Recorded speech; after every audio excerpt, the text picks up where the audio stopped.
الحمد لله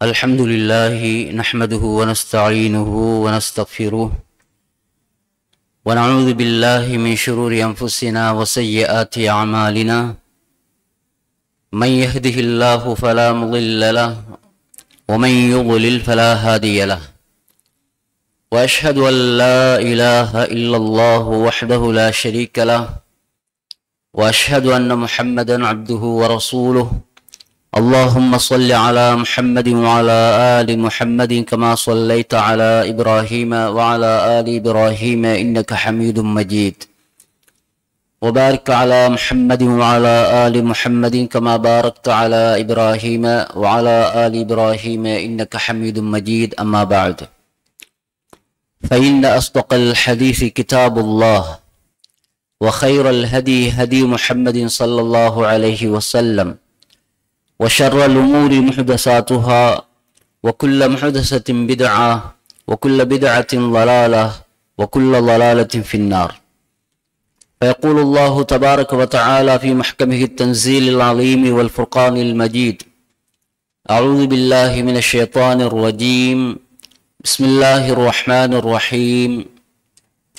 يا أيها الناس اتقوا ربكم الذي خلقكم من نفس واحدة وخلق منها زوجها وبث منهما رجالا كثيرا ونساء واتقوا الله الذي تساءلون به والأرحام إن الله كان عليكم رقيبا. يا أيها الذين آمنوا اتقوا الله وقولوا قولا سديدا يصلح لكم أعمالكم ويغفر لكم ذنوبكم ومن يطع الله ورسوله فقد فاز فوزا عظيما. يا أيها الذين آمنوا اتقوا الله حق تقاته ولا تموتن إلا وأنتم مسلمون. எல்லா புகழும் எம்மை படைத்தாளுகின்ற ஏக இறைவனாம் அல்லாஹ் ஒருவனுக்கே சொந்தமாகும். வல்லவன் அல்லாஹுவை போற்றி புகழ்ந்து அவனை துதித்தவனாக அவனது ஸலவாத்துகளும் சலாமும் நமது தலைவரும் இறுதி இறை வழிகாட்சியுமாகிய நாம் நமது உயிரை விட மேலாக நேசிப்பதற்கு கடமைப்பட்டிருக்கின்ற எந்த மனிதருடைய சுன்னாக்களை நடைமுறைகளை பின்பற்றுவதன் மூலம் அவரது நேசத்தை நாங்கள் புலப்படுத்த வேண்டும், வெளிப்படுத்த வேண்டும் என்று பணிக்கப்பட்டிருக்கின்றோமோ அத்தகைய உன்னதமான மாமனிதர் முஹம்மது ஸல்லல்லாஹு அலைஹி வஸல்லம் அவர்கள் மீதும் அவர்கள் காட்டிய சத்திய பாதையில் பயணித்து இஸ்லாத்தின் பாதுகாவலர்களாக திகழ்ந்த சஹாபாக்கள், தாபிஊன்கள், தாபியூங்கள் இறுதி நாள் வரையும் இத்தூய வழியில் பயணிக்கின்ற மரணம் வரையிலும் இஸ்லாத்தில் நிலைத்திருந்து மரணிக்கின்ற எல்லா மோமீன்கள் மீதும் முஸ்லிம்கள் மீதும் ஏக இறைவனாம் அல்லாஹ்வின் ஸலவாத்தும் சலாமும் என்றென்றும் உண்டாக வேண்டும் என்ற பிரார்த்தனையோடு எனது உரையை நான் ஆரம்பம் செய்கின்றேன்.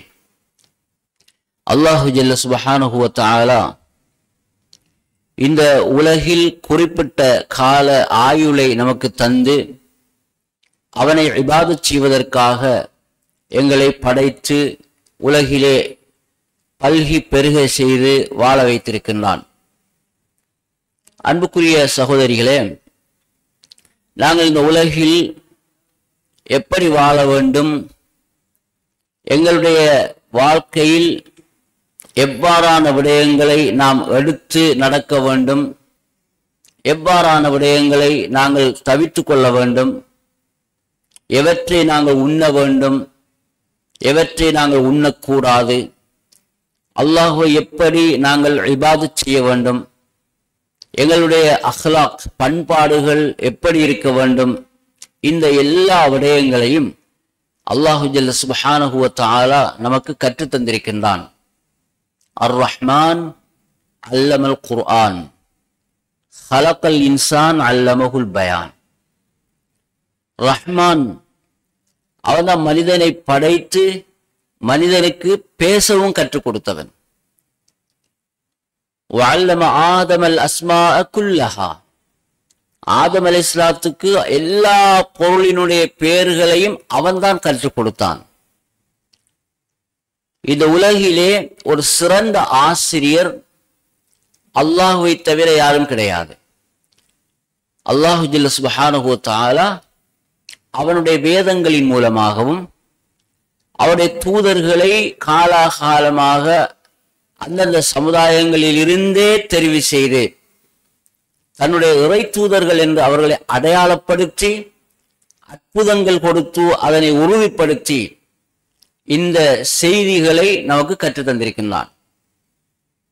உண்மையான புத்திசாலிகள் யார் என்று சொன்னால், மனோ இச்சைக்கு கட்டுப்படாமல் தங்களுடைய ஆசைகளை கட்டுப்படுத்தி கொண்டு அல்லாஹுக்கு யார் கட்டுப்படுவார்களோ அவர்கள்தான் உண்மையான அறிவாளிகளாக. இந்த அல்லாஹுக்கு கட்டுப்படக்கூடியவர்கள் மறுமையுடைய வாழ்க்கையை இலக்காக கொண்டு செயல்படுவார்கள். மறுமையில் வெற்றி பெற வேண்டும் என்பதற்காக வேண்டி இந்த உலகில் செயல்படுவார்கள். அவர்கள்தான் உன்னதமான மனிதர்கள். ஏத்தா நபியவர் சொன்னார்கள், அல் கையிசு மன் தான நஃப்ஸஹு வ அமில லிமா பஅதல் மௌத். ஒரு அறிவாளி யார் என்று சொன்னால், அது கையிஸ் என்று சொன்னால் அறிவாளி, புத்திசாலி என்ற அர்த்தம். மன் தான நஃப்ஸஹு, அவன் தன்னை கட்டுப்படுத்துவான், தன்னுடைய நஃப்ஸை அவன் கட்டுப்படுத்துவான். அவன் நஃப்ஸுக்கு கட்டுப்படுபவன் அறிவாளி அல்ல, புத்திசாலி அல்ல, அவன் ஆகப்பெரிய ஒரு அறிவிலி. ஏன்னா நஃப்ஸுக்கு கட்டுப்படுபவர்கள் ஒரு பொழுதும் வெற்றி பெற மாட்டார்கள்.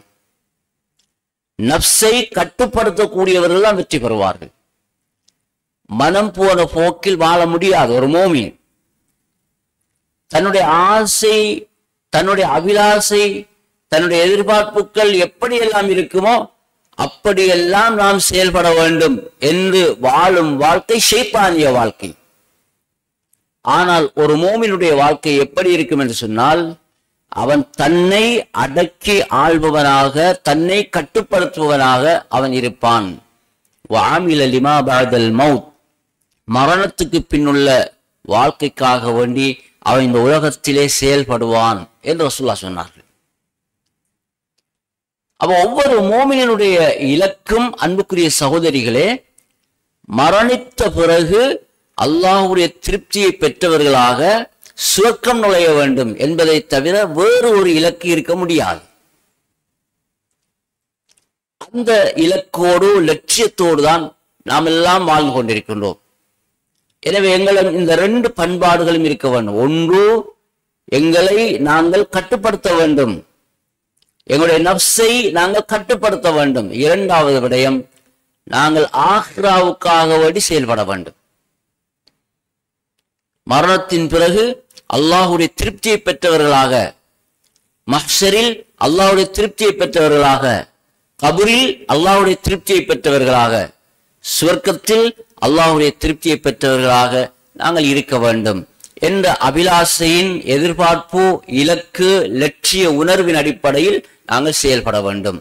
அப்பொழுதுதான் நாங்கள் புத்திசாலிகள், அறிவாளிகள் என்ற நிலையில் இருப்போம். ஆனால் இரண்டாவது கட்டம் அல்லாஹ்வுடைய தூதர் சொன்னார்கள், மடையன் யார் என்று சொன்னால், மனித்தபஅ ஹவாஹு வயதமன்னா அலல்லாஹில் அமானி, தன்னுடைய மன ஆசைக்கு அவன் அடிமையாகி தன் மனம் போன போக்கில் அவன் வாழ்ந்து கொண்டிருப்பான். இறுதியில் அல்லாஹ் எனக்கு சொர்க்கம் தருவான் என்று அல்லாஹ்வின் மீது நம்பிக்கை வைப்பான். மனசை கட்டுப்படுத்தி கொண்டு அல்லாஹ் ரசூல் காட்டிய வழியில் நடந்து கொண்டு அல்லாஹ் எனக்கு சொர்க்கம் தருவான் என்று எண்ணுவது மோமினுடைய பண்பாடு. செய்ய வேண்டிய பாவங்களை எல்லாம் செய்து கொண்டு, செய்ய வேண்டிய நன்மைகளை செய்யாமல் இருந்து கொண்டு எனக்கு சொர்க்கம் கிடைக்கும் என்று எண்ணுவது அது அறிவிலியினுடைய போக்கு என்று ஒரு அறிவாளிக்கும் அறிவிலிக்கும் உள்ள இடைவெளியை, வேறுபாட்டை இந்த இரண்டு உதாரணங்களினூடாகவும் அல்லாஹ்வுடைய தூதர் தெளிவுபடுத்தினார்கள். கண்ணியத்துக்குரிய சகோதரிகளே, இந்த உலகத்திலே வாழும் பொழுது இவருடைய வாழ்க்கை என்பது இறையச்சத்தை பேணியதாக இருக்க வேண்டும். இறையச்சத்தை யதார்த்தபூர்வமாக உள்வாங்கியதாக எங்களுடைய வாழ்வின் எல்லா துறைகளும் இருக்க வேண்டும் என்பதை முதலாவதாக நாங்கள் உணர்ந்து கொள்ள வேண்டும். அல்லாஹ்வுடைய அச்சம் கலக்காத எந்த அமலும் இஹ்லாஸான அமலாக இருக்காது. இஹ்லாஸ் பேணப்படாத எந்த அமலும் அல்லாஹ்விடத்தில் அங்கீகாரம் பெறாது. அல்லாஹ்விடத்தில் அங்கீகாரம் பெறாத, ஏற்றுக்கொள்ளப்படாத எந்த அமலை கொண்டும் நாங்கள் ஈடேற்றம் பெற முடியாது. அப்ப நாங்கள் மறுமையில் வெற்றி பெற வேண்டுமானால், ஈடேற்றம் பெற வேண்டுமானால், எங்களுடைய அமல்கள் எல்லாம் அல்லாஹ்விடம் அங்கீகரிக்கப்பட்ட அமலாக இருக்க வேண்டும். அமல்கள் எல்லாம் அங்கீகரிக்கப்பட்ட அமலாக இருக்க வேண்டுமானால் அது மன தூய்மை பேணப்பட்டு செயல்படுத்தப்படக்கூடிய அமலாக இருக்க வேண்டும். இஹ்லாஸ் பேணப்பட்ட அமலாக நமது அமல் இருக்க வேண்டுமானால் அங்கே இறையச்சம் என்பது கண்டிப்பாக இருக்க வேண்டும். இறையச்சம் பேணப்படாமல் நாம் செய்கின்ற எந்த அமலும் உயிரோட்டம் உள்ளதாக இருக்கவே இருக்காது என்பதை நாம் ஒவ்வொருவரும் தெளிவாக மனதில் நிறுத்திக் கொள்ள வேண்டும். இந்த அறிவுரையை அல்லாஹு ஜல்ல சுப்ஹானஹு வ தஆலா எல்லா இடங்களிலும் போதிப்பது போல ஹஜ்ஜுடைய வணக்கத்தை எடுத்து சொல்லும் பொழுதும் அல்லாஹ் சொல்கிறான், வதஸவ்வது, ஹஜ் செய்யக்கூடிய மக்களை பார்த்து அல்லாஹ் சொல்கிறான், இந்த ஹஜ்ஜுடைய வணக்கத்தை செய்வதற்கு நீங்கள் பயணம் போக போகிறீர்கள், அந்த பயணத்துக்குரிய ஏற்பாடுகளை செய்து கொள்ளுங்கள் அல்லாஹ் சொல்றான். ஒரு நீண்ட தூர பயணம் போகக்கூடிய ஒரு பயணி தன் பயணத்துக்கு தேவையான உணவு, உடை, மருத்துவ உபகரணங்கள், இன்னும் தேவையான எல்லா பொருள்களையும் எடுத்துக்கொள்வோம்.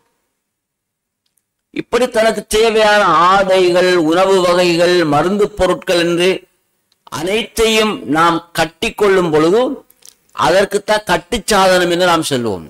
ஜாத் என்பார்கள் அரபியிலே. அல்லாஹ் சொல்கிறான், வதஸவ்வது, நீங்கள் ஹஜ் செய்வதற்கு பயணம் போகும் பொழுது உங்களுடைய பயணத்துக்கு தேவையான எல்லா பொருட்களையும் நீங்கள் எடுத்துக்கொள்ளுங்கள், அந்த கட்டுச்சாதனங்களை தயார்படுத்திக் கொள்ளுங்கள் என்று சொல்லிவிட்டு அல்லாஹ் சொல்கிறான், ஃபஇன்ன கைர ஸாதி தக்வா, நீங்கள் எடுக்கின்ற அந்த பொருட்கள் உணவாக இருக்கலாம், உடைகளாக இருக்கலாம், மருந்து பொருட்களாக இருக்கலாம், அந்த எல்லா பொருட்களை விடவும் ஆக உயர்ந்தது, சிறந்தது, கண்டிப்பாக நீங்கள் உங்களுக்குள்ளே ஏற்படுத்திக் கொள்ள வேண்டிய சாதனம் என்னவென்றால் இறையச்சம்.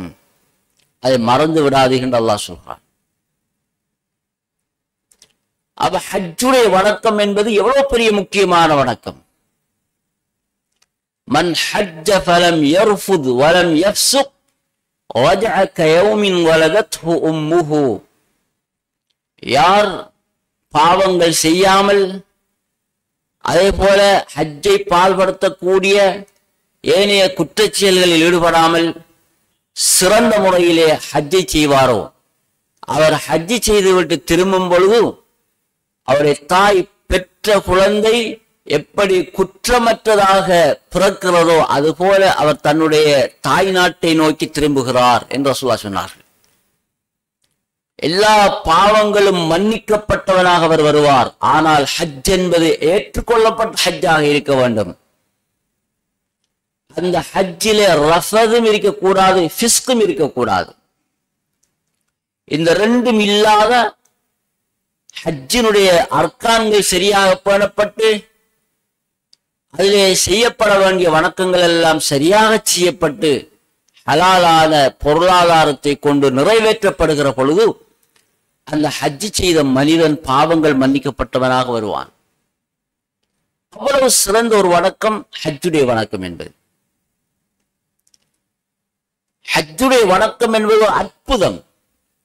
அதற்கான அழைப்பை முதலாவதாக விடுத்தவர் இப்ராஹிம் அலைஹிஸ்ஸலாம். அவ்வாறு அழைப்பு விடுமாறு கட்டளையிட்டவன் அல்லாஹ் ரப்புல் ஆலமீன். அப்படி இப்ராஹிம் அலைஹிஸ்ஸலாம் அவர்களால் விடுக்கப்பட்ட அழைப்புக்கு இன்று வரை பல லட்சக்கணக்கான மக்கள் பதில் சொல்லிக் கொண்டே இருக்கிறோம். பிரதேசங்கள் கடந்து, மொழி, இனம், நிறம், இப்படி எல்லாவற்றையும் கடந்து அல்லாஹ்வுடைய அடியார்கள் என்கின்ற கலிமாவை மொழிந்த முஸ்லிம்கள் என்கின்ற அந்த ஒருமைப்பாட்டோடு நாங்கள் மஹ்ஷர் வட்ட வழியிலே மக்கள் ஒன்று கூடுகின்ற அந்த நாளை ஆகிராவை மறுமை நினைவு கூறக்கூடிய அந்த அரஃபாவுடைய மைதானத்தில் நாங்கள் எல்லோரும் திரளாக குமிழ்கிறோம். ஒட்டுமொத்த உலகில் உள்ள வசதி படைத்த வாய்ப்புள்ள எல்லா முஸ்லிம் ஆண்களும் பெண்களும் ஒன்று கூடி அல்லாஹ்விடத்திலே மண்டியிட்டு அழுது பிரார்த்தனைகள் புரியக்கூடிய அந்த நிகழ்வுகளுக்காக சென்று வரக்கூடிய ஒரு வணக்கம்தான் ஹஜ் என்பது. அல் ஹஜ்ஜு அரஃபா, ஹஜ் என்றால் அரஃபா தான். அரஃபாவுடைய மைதானத்தில் ஒரு ஹாஜி தரிக்கவில்லை என்று சொன்னால் அவருடைய ஹஜ் ஏற்றுக்கொள்ளப்பட மாட்டாது. அப்படிப்பட்ட முக்கியமான அந்த வணக்கத்திலும் கூட அவசியம் பேணப்பட வேண்டிய விடயம் அல்லாஹ்வை பற்றிய அச்ச உணர்வு. அவர் எவ்வளவு முக்கியமான ஒரு விடயம் என்பதை சிந்தித்து பாருங்கள். இதை அல்லாஹ் கட்டளையாக சொல்லுகிறான். அப்ப உலக வாழ்வில் எல்லா நிலைகளிலும் எல்லா சந்தர்ப்பங்களிலும் நாம் மறந்துவிட முடியாத, எங்களோடு கண்டிப்பாக நாங்கள் வைத்திருக்க வேண்டிய ஆக உன்னதமான ஒரு பண்பாடுதான் எங்கள் உள்ளம் எல்லா நிலைகளிலும் அல்லாஹ்வை அஞ்சக்கூடியதாக இருக்க வேண்டும். இந்த இறையச்சத்தோடு கலந்த வாழ்க்கைக்கு பேருதான் ஈமானிய வாழ்க்கை என்பது, இஸ்லாமிய வாழ்க்கை முறை என்பது. இந்த வாழ்க்கையை நாம் பேணுவதற்கு கடமைப்பட்டிருக்கின்றோம். அன்புக்குரிய சகோதரிகளே, ஒரு மோமினுடைய வாழ்க்கையில் இறையச்சம் என்பது எப்படி பேணப்பட வேண்டும் என்பதற்கும் நாம் எல்லோரும் அல்லாஹ்வுடைய அடிமைகள் தான் என்பதை எங்களுடைய மனக்கண்ணில் நிறுத்தி உலகினுடைய எளிமையையும் ஆகிராவினுடைய மகிமையையும் எடுத்துச் செல்லக்கூடிய ஒரு உன்னதமான வணக்கம் ஹஜ்ஜுடைய வணக்கம். அதற்கு மக்கள் சென்று வரக்கூடிய, அதற்காக தயாராகக்கூடிய, அதற்காக வேண்டி முன்னேற்பாடுகளில் ஈடுபடக்கூடிய ஒரு காலகட்டத்தில் நாம் எல்லாம் இருந்து கொண்டிருக்கின்றோம். இந்த சந்தர்ப்பத்தில் அன்புக்குரிய சகோதரிகளே, நாங்கள் கண்டிப்பாக தெரிந்து கொள்ள வேண்டிய ஒரு சில விடயங்களை இந்த சந்தர்ப்பத்தில் அறிந்து கொள்ள வேண்டும். என்ற சமூகங்களில் சில விடயங்களை பிழையாக புரிந்து கொண்டு ஒரு சில விடயங்களில் தவறாக மக்கள் ஆங்காங்கே நடந்து கொண்டிருப்பதை நாம் பார்க்கின்றோம். ஹஜ்ஜுடைய அந்த வணக்கம் யார் மீது கடமையோ அவர்கள் ஹஜ் கண்டிப்பாக செய்தே ஆக வேண்டும். கடமை இல்லாதவர்கள் செய்ய வேண்டிய அவசியம் இல்லை. ஆனால் ஒரு நன்மைக்காக அவர்கள் என்ன செய்யலாம். ஆனால் கடமையானவர்கள் கண்டிப்பாக செய்ய வேண்டும். அப்ப கடமையானவர்கள் யார் என்றால் உடலாலும் பொருளாதாரத்தாலும் சென்று வருகின்ற அந்த பயணம் இலகுவாக இருத்தல் என்கின்ற 3 விடயங்களும் சரியாக இருக்கிற பொழுது அவர்கள் கண்டிப்பாக ஹஜ் செய்தே ஆக வேண்டும். வேறுடைய உடலில் ஆரோக்கியம் இருக்கிறது, அழகாக ஹஜ் செய்யலாம். சஃபா மருவாக்கு மத்திய தொங்கோட்டம் ஓடுவதோ, காபத்துல்லாவை வலம் வருவது, இப்படி எல்லா விடயங்களுக்கும் என்னுடைய உடல் ஒத்துப்போகிறது, நான் ஆரோக்கியமாக இருக்கிறேன் என்றிருந்தால், என்னிடத்தில் அதுக்கேற்ற பொருளாதாரமும் இருக்கிறது என்றிருந்தால் எங்கள் மீது ஹஜ்ஜு கடமையாகும். அதுல 3வது அம்சம் போய் வருவதற்கான வாய்ப்பும் இருக்க வேண்டும். ஒருவருக்கு உடல் ஆரோக்கியமும் இருக்கிறது, பொருளாதாரமும் இருக்கிறது, ஆனால் போய் வருவதற்கான வாய்ப்பில்லை. இவருக்கு ஹஜ்ஜு கடமை அல்ல.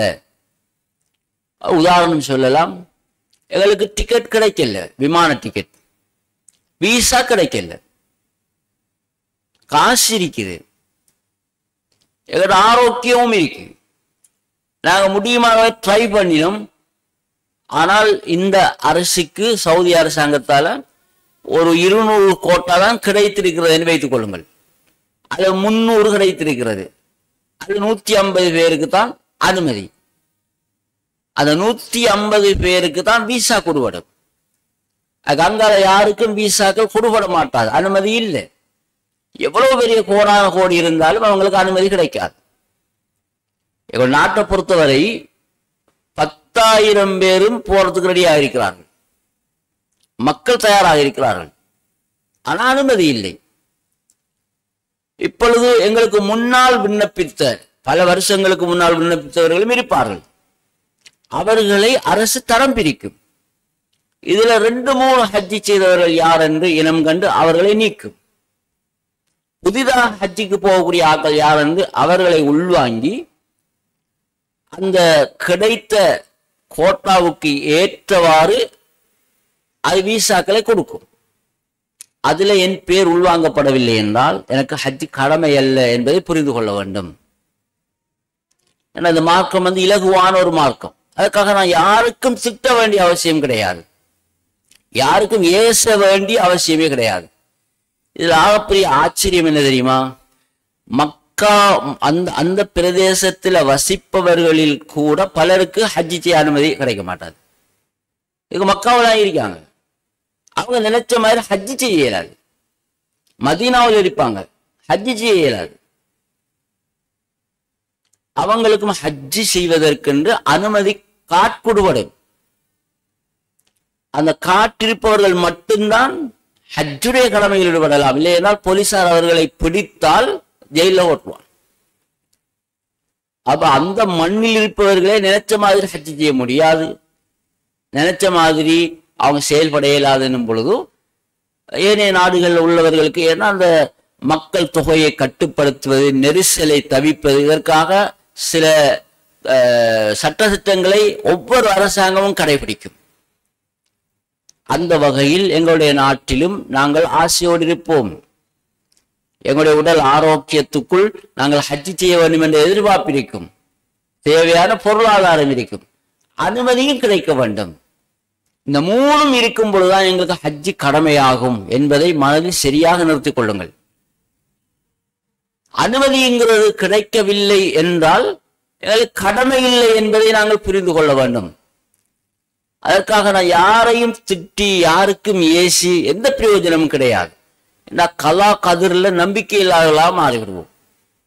அல்லாஹ்வுடைய முடிவு, அல்லாஹ்வுடைய தீர்ப்பு அது என்று நாங்கள் பொருந்திக் கொள்ள வேண்டும். இது முதலாவது விடயம். இரண்டாவது, அன்புக்குரிய சகோதரிகளே, இந்த ஹஜ்ஜுடைய வணக்கத்திற்கு யாராவது அவர்கள் தெரிவு செய்யப்பட்டு அவருடைய பெயர்கள் உள்வாங்கப்பட்டு ஹஜ்ஜி போகிறார்கள் சொல்லி முடிவாகிவிட்டால் அவர்களை வழி அனுப்புவதற்கென்று சில சம்பிரதாயங்கள் இடம்பெறுவதை பார்க்கிறோம். இது பற்றிய இஸ்லாத்தினுடைய கணிப்பு என்ன, தீர்ப்பு என்ன? இஸ்லாத்தின் பார்வையில் இப்படி ஒரு நிகழ்வு செய்யலாமா? ஹஜ்ஜுடைய வணக்கத்தை விட ஆகப்பெரிய வணக்கம் தொழுகை என்பது. தொழுகையை நிறைவேற்றப் போகிறோம் என்பதற்காக வேண்டி யாருக்கு நாங்க என்ன செய்யறல்ல, எந்த ஒரு வைபவம் வச்சு ஒன்றும் செய்யறோம். ஒவ்வொரு நாளும் 5 வக்து தொழுகிறோம், அது கடமை செய்துதான் ஆக வேண்டும். இதுக்கு நாங்கள் விழா எடுக்கிறீங்களோ ஒன்றும் செய்யறல்ல. ஆனா ஹஜ்ஜாம் என்று வருகிற பொழுது ஒரு ஸ்தாபனத்தில் வேலை செய்யக்கூடிய ஒரு ஆள் போராடாமல் சரி, அந்த ஸ்தாபனம் என்ன செய்யும், அவர்களுக்கு என்று ஒரு விழா ஒன்றை, ஒரு நிகழ்ச்சியை செய்து அதில் அவங்களுக்குரிய பரிசு பொருட்களை கொடுத்து அவங்களுக்கு விருந்தோம்பல் செய்து அவர்களை வழி அனுப்பி வைப்பார்கள். குடும்பம் எனும் பொழுது ஒவ்வொருவரும் ஒவ்வொரு விதமான கலாச்சாரங்களை பின்பற்றுவார். ஒன்று மொத்தமாக எல்லா குடும்பங்களும் சேர்ந்து வழி அனுப்புவார்கள். அது அவருடைய வசதிக்கேற்றவாறு தங்களுடைய வீடுகளுக்கு அழைத்து விருந்தோம்பல்கள் செய்து வழி அனுப்புவதை நாம் பார்க்கிறோம். அன்புக்குரிய சகோதரிகளே, இதை ஒரு பயணம் என்று தான் பார்க்க வேண்டுமே தவிர ஹஜ்ஜுடைய வணக்கத்துக்காக என்று நாங்கள் செய்தால் அது வழிகேடாக போய்விடும். அப்படி வழி அனுப்புற ஒரு நடைமுறை கிடையாது. ஹஜ்ஜு செய்வது என்பது கடமை, அவங்க செய்தே ஆக வேண்டும்.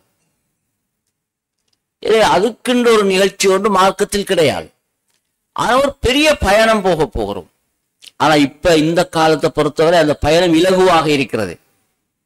ஏன்னா ஃபிளைட்ல போறோம், ஃபிளைட்லேயே வாரம். பெரும்பாலும் ஹஜ்ஜிக்கு போறோங்கிறது ஜாயிண்ட் பிளைட்டும் கிடையாது. நம்ம ஸ்ரீலங்காவில் இருந்து நம்ம கட்டுநாயக்க விமான நிலையத்திலிருந்து எங்களோட விமானம் எழும்பினா பெரும்பாலும் ரியாதுக்கு போவாங்க. ரியாதுல போய் ரியாத் அந்த இன்டர்நேஷனல் விமான நிலையத்தில் இறங்கி அங்கிருந்து திரும்ப ஜித்தாவுக்கு போவாங்க. ஜித்தாவில இருந்து பஸ்ல வாங்க மக்காவுக்கு போவாங்க. அப்ப அந்த ரியாதுக்கு ஜித்தாவில் கிட்ட ஒரு 1 hour நினைக்கிறேன் ஓட்டம். இங்கிருந்து ஒரு 3.5-4 மணித்தியால். அவ ஒரு நாளைக்குள்ளே போய் ஒரு நாளைக்கு திரும்ப வரலியுமே நேரம் வந்துடலாம். அந்த அளவுக்கு அல்லாஹ் தஆலா பயணத்தை இலகுபடுத்தி. ஆனால் அந்த காலங்கள் அப்படி கிடையாது. கிட்டத்தட்ட 3.5-4 மாதங்கள் போறதுக்கு, வாரத்துக்கும் அதே மாதிரி எல்லாம் கப்பல்லாம் போவாங்க. அந்த பாய்க்கப்பல், சாதாரணமான இழுவை கப்பல்கள் எல்லாம் போவாங்களாம். அப்ப பல மாதங்கள் எடுக்கும். அப்ப அந்த காலங்கள் ஒரு ஹஜ்ஜிக்கு போறாருன்னு சொன்னால் அப்ப நீண்ட கால பயணம், கடல் வழி பயணம். நீண்ட கால பயணம், கடல் வழி பயணம். அப்போ ஒரு நீண்ட காலம் கடல் வழி பயணம் செய்யும் பொழுது ஒரு ஆபத்து நிறைந்த பயணம் அது. செல்பவர் மீள வருவார் என்று எதிர்பார்க்க முடியாத ஒரு பயணம். அப்ப இந்த காலங்கள்ல இந்தியாவுல இலங்கையிலிருந்து ஹஜ்ஜிக்கு போறாங்களான்னு சொன்னால் இது கிட்டத்தட்ட 1960, 70 இந்த மாதிரி காலப்பகுதிகளில் எல்லாம் 50, 40 இந்த காலப்பகுதியில எல்லாம் பெரும்பாலும் ஹஜ்ஜுகளுக்கெல்லாம் கப்பல்லாம் போயிருப்பாங்க. அப்ப அந்த நேரங்கள்ல அந்த மக்கள் ரொம்ப கவலையோடு போனா வரமாட்டாங்க என்கிற எதிர்பார்ப்போடு தான் வழி அனுப்புபவர்களும் அனுப்புவார்கள், செல்பவர்கள் அப்படித்தான் செல்வார்கள். இப்புள்ள மாதிரியான சொகுசான பயணங்களும் இல்லை, இப்புள்ள மாதிரி வெளிநாட்டு வேலை வாய்ப்புகளும் அந்த காலங்களில் கிடையாது. ஹஜ்ஜுக்கு மட்டும்தான் போவார்கள் வருவார்கள். அப்ப அந்த கால அந்த சூழலோடு நாங்கள் ஒப்பிட்டு பார்க்கும் பொழுது இப்படி ஒரு ஒரு நிகழ்ச்சியை ஏற்படுத்தி மன்னிப்பு கேட்டு நீங்க ஒரு நீண்ட தூர பயணம் போறீங்க, நீங்க வரும்பொழுது நாங்கள் இருப்பதோ இல்லை நீங்க போய் திரும்புறதோங்கிறது சாத்தியம் இல்லாத, அதாவது சாத்திய குறைவான விஷயம். ஏன்னா அந்த காலங்களில் கப்பலில் போகும்போது யாராவது மௌத்தானா ஜனாசாவை மக்காவில் கொண்டு அடக்கவும் மேலாது, திரும்ப நாட்டுக்கு கொண்டு வரையும் மேலாது. எனவே ஒரு பெரிய கல்லொண்டை கட்டி எண்ணெய் வாங்கன்னு சொன்னா தொழுவிச்சு போட்டு குளிப்பாட்டி அந்த கல்லை கட்டி அப்படியே கடல்லாம் போடுவாங்க. இது நடந்த நிகழ்வுகள். ஏன்னா வச்சு கொண்டிருக்கவும் மேலாது, இடத்துக்கு போகவும் மேலா, மீள கொண்டு வரவும் மேலா. அவங்களுக்கு கபர் என்பது கடல். அப்படிதான் அந்த காலங்கள்ல அந்த மையத்துல அடைக்கினாங்க. பெரும்பாலும் எப்படி ஒவ்வொரு பயணங்கள்ல ஒரு 4 பேர் 5 பேர் 10 பேர் நினைஞ்சிருவாங்க, மௌத்தாகிடுவாங்க. அப்ப அந்த கட்டத்துல அந்த மக்கள் என்ன செய்வாங்கன்னு சொன்னா தன்னை குடும்பத்துல இருந்து யாராவது போறாங்கன்னு சொன்னா அது ஒரு இறுதி பயணம் போலதான் அனுப்பி வச்சாங்க. அது காலாகாலமாக அப்படியோ தொடர்ந்து இன்று வரையும் வருகிறது. அந்த நிகழ்வை எங்களோட மக்கள் வெவ்வேறு விதமான அனாச்சாரங்கள் நிறைந்த சில நிகழ்வுகள், மார்க்கம் சொல்லித்தராத துவாக்கள், மார்க்கம் சொல்லித்தராத நடைமுறைகள், இவைகளை கூட செய்து வழி அனுப்புவதை நாம் பார்க்கிறோம். அதை விட மார்க்கத்தினுடைய வழிகாட்டல் என்னவென்றால் ஒரு பயணம் போகக்கூடிய ஒருவருக்கு ஓத வேண்டிய அந்த துஆவை ஓதி நாங்க மன்னித்து மன்னிப்பு கேட்டு எங்களுக்குள் கொடுக்கல் வாங்கல்கள் பிரச்சனைகள் இருந்தால் அந்த பிரச்சனைகளை சரியாக தீர்த்து கொண்டு வழி அனுப்பினால் அவ்வளவு போதும். மன்னிப்பு கேட்பது என்பது அது ஹஜ்ஜுக்கு போகும் பொழுது மட்டும்தான் என்பதல்ல. எல்லா சந்தர்ப்பங்களிலையும் நாம் ஆளுக்கால் மன்னிப்பது, மன்னிப்பு கேட்பது என்பது அது ஒரு மூமினுடைய முக்கியமான பண்பாடு. நாங்கள் கருணை காட்டும் பொழுதுதான் அல்லாஹ் எங்களுக்கு கருணை காட்டுவான். இரக்க சுபாவம் எங்களிலிருந்து வெளிப்படும் பொழுதுதான் அல்லாஹ்விடமிருந்து இரக்க சுபாவம் எங்களுக்கு ஏற்படுவதை நாங்கள் எதிர்பார்க்கலாம். அதனால்தான் யார் இரக்கம் காட்டவில்லையோ அவர்கள் இரக்கம் காட்டப்பட மாட்டார்கள் என்று ரசூலுல்லாஹ் சொன்னார். அந்த மன்னித்தல் என்பது கருணையின் வெளிப்பாடு. அந்த கருணை, அந்த ஈரம் உள்ளத்தில் இருக்கும் பொழுதுதான் மற்றவர்களை மன்னிக்கணுங்கிற மனநிலை ஏற்படும். அது எல்லா காலங்களிலும் இருக்க வேண்டும். எனவே ஹஜ்ஜுக்கு ஒரு பெரிய ஒரு பயணம், ஒரு நீண்ட தூர பயணம் போகிறார்கள், அவங்க சில தப்பு செய்திருக்கிறார்களா, நாங்கள் மனம் மன்னித்து அவர்களை வழி அனுப்ப வேண்டும். நாங்க போறோமா மன்னிப்பு கேட்க வேண்டும். எனவே மன்னிப்பு கேட்டல் என்பது, மன்னித்தல் என்பது அது ஹஜ்ஜுக்கு மாத்திரம் குறிப்பானதல்ல. அது எல்லா நிகழ்வுகளிலும் எல்லா சந்தர்ப்பங்களிலும் பேணப்பட வேண்டிய முக்கியமான ஒரு பண்பாடு. ஆனால் அதை இந்த ஹஜ்ஜின் போதும் நாங்கள் கடைபிடிக்க வேண்டும். அது தவறு கிடையாது. அதுபோல ஒரு ஹஜ் மட்டும் இல்லையே, வெளிநாடு போகிறார் ஒரு வேலை வாய்ப்புக்காக, அல்லது ஸ்காலர்ஷிப் படிப்பதற்காக வேண்டி எங்களுடைய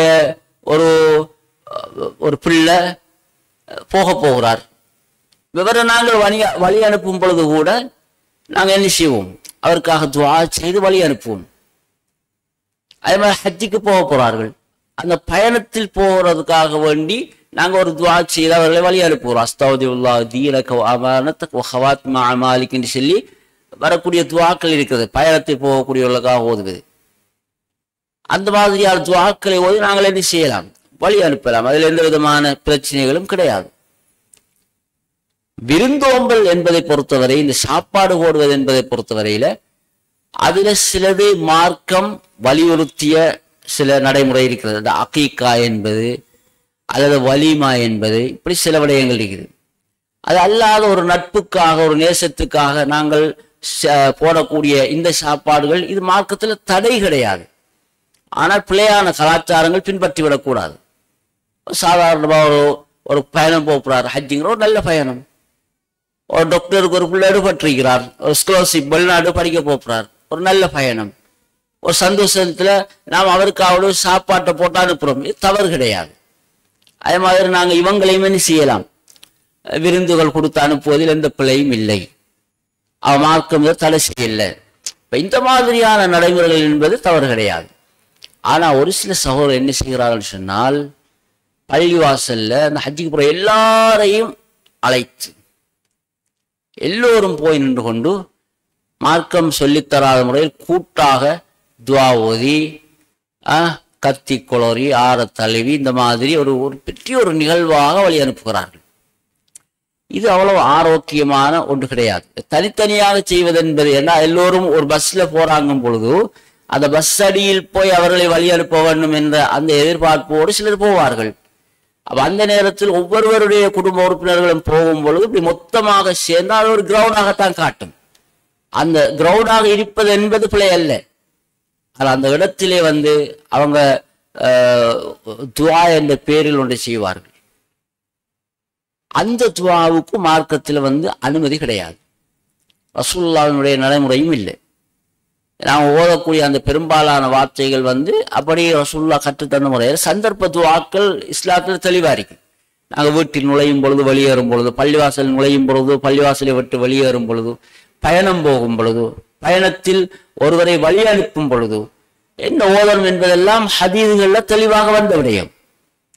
எனவே எங்களுடைய சகோதரர்கள் சகோதரிகள் அவங்க எந்த பயணம் போனாலும் அவர்கள் பயணத்தில் ஓத வேண்டிய துஆக்களை ஓதுவதோடு அவர்களை வழி அனுப்பக்கூடியவர்களும் எந்த துஆக்களை ஓதி அவர்களை வழி அனுப்ப வேண்டும், அந்த துஆக்களை மட்டும் ஓதி நாங்கள் வழி அனுப்ப வேண்டும். அது அல்லாத மார்க்கம் சொல்லாத மார்க்கத்துக்கு புறம்பான நடைமுறைகளை கடைபிடிக்கும் பொழுது அது பிதஅத்தாக மாறிவிடும். நாங்கள் பிதஅத்களை தவிர்த்து கொள்ளுங்கள், சுன்னாக்களை செய்யுங்கள் என்றுதான் சொல்லுகிறோம்.